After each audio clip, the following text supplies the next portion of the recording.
Hello दोस्तों, मैं doctor Animesh MS general surgeon आप सभी का अपने यूट्यूब चैनल सर्जरी ऑनलाइन पे स्वागत करता हूं। दोस्तों, इस वीडियो में हम डिस्कस करेंगे ब्लैक फंगस या म्यूकोरमाइकोसिस के बारे में। आपने सुना होगा, टीवी में भी बहुत कुछ दिखा रहे हैं ब्लैक फंगस के बारे में कि कोरोना होने के बाद ये फंगल इन्फेक्शन हो जा रहा है और जान ले रहा है, ऐसी बातें बता रहे हैं। तो मैं इस वीडियो में आपको डिटेल में इस वायरस के बारे में बताऊँगा। हालाँकि इससे पहले भी मैंने इसके बारे में वीडियो ऑलरेडी बना दिया है, आप जाकर देख सकते हैं। देखिए, सबसे पहली चीज़ मैं यही बताऊंगा आपको कि ब्लैक फंगस से आपको डरने की ज़रूरत नहीं है। डरने की ज़रूरत क्यों नहीं है?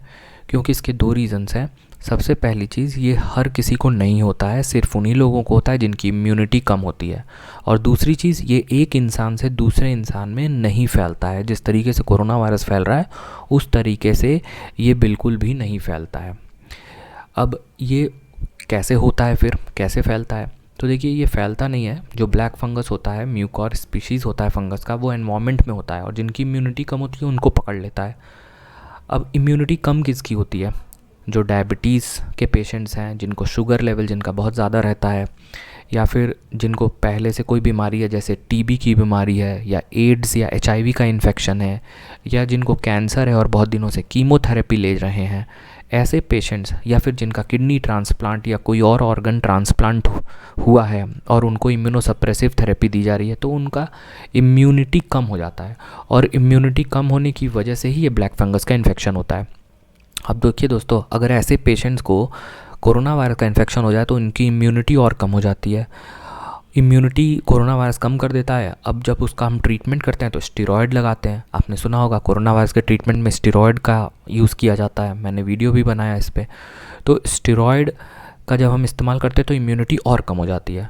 तो जिनकी पहले से इम्यूनिटी कम थी, उनको कोरोना वायरस के इन्फेक्शन ने और इम्यूनिटी कम कर दी, और स्टेरॉयड लगा के और हमने और इम्यूनिटी कम कर दी। देखिए, ऐसा बहुत लोग कहेंगे कि सर स्टेरॉयड ले देना फिर बंद कर देना चाहिए, तो ऐसा नहीं है। कोरोना वायरस से ज़्यादा पेशेंट मर रहे हैं ब्लैक फंगस के कंपैरिजन, तो हमें स्टेरॉयड तो देना ही है, क्योंकि वही एक रामबाण इलाज है आज के डेट में। और भी बहुत सारी दवाइयाँ आ गई हैं, मोनोक्लोनल एंटीबॉडीज़ आ गई है, 2DG आ गई है, जिसके बारे में मैं ऑलरेडी वीडियो बना चुका हूँ। ये सब आप जाके देख सकते हैं हमारे चैनल पे। अगर हम स्टेरॉयड अगर दे देते हैं तो इम्यूनिटी कम हो जाती है, उससे इन्फेक्शन का रेट बढ़ जाता है, फंगल इन्फेक्शन का। तो इसलिए जिनकी इम्यूनिटी स्ट्रांग होती है उनको डरने की बिल्कुल ज़रूरत नहीं है। बहुत लोग डरे हुए हैं कि ये वायरस का ये फंगल इन्फेक्शन जो है ये एक दूसरे से फैल रहा है, कोरोना ठीक होने के बाद भी हो जा रहा है और मर जा रहे हैं लोग। तो बिल्कुल डरने की ज़रूरत नहीं है। इम्यूनिटी अपनी स्ट्रांग रखिए तो ये फंगल इन्फेक्शन नहीं होगा। अगर आप शुगर के पेशेंट हैं या एचआईवी के पेशेंट हैं तो आपको खास ध्यान रखना होगा। अपनी दवाइयाँ टाइम पर लीजिए, और इसके सिम्टम्स अगर आपको आते हैं तो तुरंत डॉक्टर से कंसल्ट कीजिए, क्योंकि सिम्टम्स को पहचानना पहले स्टेज में बहुत ज़रूरी है। अगर आप लेट कर देंगे सिम्टम पहचानने में तो ये फंगल इन्फेक्शन तुरंत फैल जाएगा, आपके नाक में, आँख में इस तरीके के लीजन करा सकता है। शुरू में लक्षण क्या होते हैं, आप कैसे पहचानेंगे? तो आँख से डिस्चार्ज आ सकता है, पानी आ सकता है, आँखों में दर्द हो सकता है, नाक में दर्द हो सकता है, नाक से सांस लेने में प्रॉब्लम हो सकती है, नाक से डिस्चार्ज आ सकता है, नाक से ब्लड आ सकता है, या इस तरीके के कोई घाव हो सकते हैं चेहरे के आसपास, या चेहरे में सूजन हो सकती है, हेडेक हो सकता है, हेडेक की वजह से फीवर भी आ सकता है। तो ये सारे लक्षण है। अगर आपको फेस से रिलेटेड यूजुअली जो सिम्टम्स होते हैं वो फंगल इन्फेक्शन जो ब्लैक फंगस है उसकी वजह से होते हैं, तो आपको खास ध्यान रखना है। अगर आपको ऐसे सिम्टम है तुरंत डॉक्टर से कंसल्ट कीजिए। देखिए दोस्तों, अगर पेशेंट बहुत दिनों तक एडमिट रहता है हॉस्पिटल में, आईसीयू में, तो हम उसको ऐसे ही शुरू कर देते हैं एंटी फंगल, ताकि उसकी इम्यूनिटी जो है वो कमज़ोर हो जाती है हॉस्पिटल में। तो ऊपर से और भी दवाइयाँ चलती रहती हैं तो वो और इम्यूनिटी को कम कर देती हैं। तो इसलिए एंटी फंगल हम शुरू कर देते हैं ताकि फंगल इन्फेक्शन ना हो।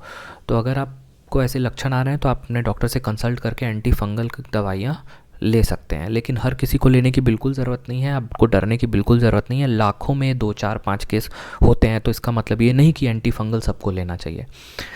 आप आपके डॉक्टर को डिसाइड करने दीजिए कि आपको एंटी फंगल की ज़रूरत है या नहीं। बहुत ही कम लोगों को ज़रूरत है। अगर उनको सही समय पे एंटी फंगल दे दिया जाए तो ब्लैक फंगस के इन्फेक्शन नहीं होंगे। दोस्तों, ये बहुत बड़ा टॉपिक है, इसके बारे में मैं और भी डिटेल में आपको अपने चैनल पर वीडियो लेकर आऊँगा। और भी इम्पॉर्टेंट टॉपिक है कोरोना वायरस से रिलेटेड। बस मैं यही बता देना चाहता हूँ कि आपको इस फंगल इन्फेक्शन से बिल्कुल डरने की ज़रूरत नहीं है। बस सही समय पे इसका पहचान करना है, सही समय पे इसके लक्षण पहचानने हैं, और फिर इसका डॉक्टर से सलाह लेके एंटी फंगल शुरू करना है। एक और इम्पॉर्टेंट चीज़, स्टेरॉयड जितना ज़्यादा दिन तक देंगे उतना ज़्यादा रिस्क बढ़ जाएगा, क्योंकि स्टेरॉयड आपकी इम्यूनिटी को कम कर देता है। इसलिए स्टेरॉयड को उतने ही समय के लिए लें जितना ज़रूरी है। अगर उसको ज़्यादा समय तक हम स्टेरॉयड देते रहेंगे तो इन्फेक्शन का चांस बढ़ जाता है। इसलिए डॉक्टर से सलाह करके कम दिनों के लिए स्टेरॉयड लीजिए, लेकिन ऐसा भी नहीं करना है कि बिल्कुल कम कर देना है ताकि कोरोना वायरस का असर ज़्यादा हो जाए। तो इसलिए दोस्तों आपको इन सब चीज़ों का ध्यान रखना है। अगर आपने चैनल को सब्सक्राइब नहीं किया है तो कर दीजिए, क्योंकि ऐसी और भी रिलेटेड जानकारी मैं अपने चैनल पर आपको देते रहूँगा। मिलते हैं दोस्तों नेक्स्ट वीडियो में। Take care, bye bye.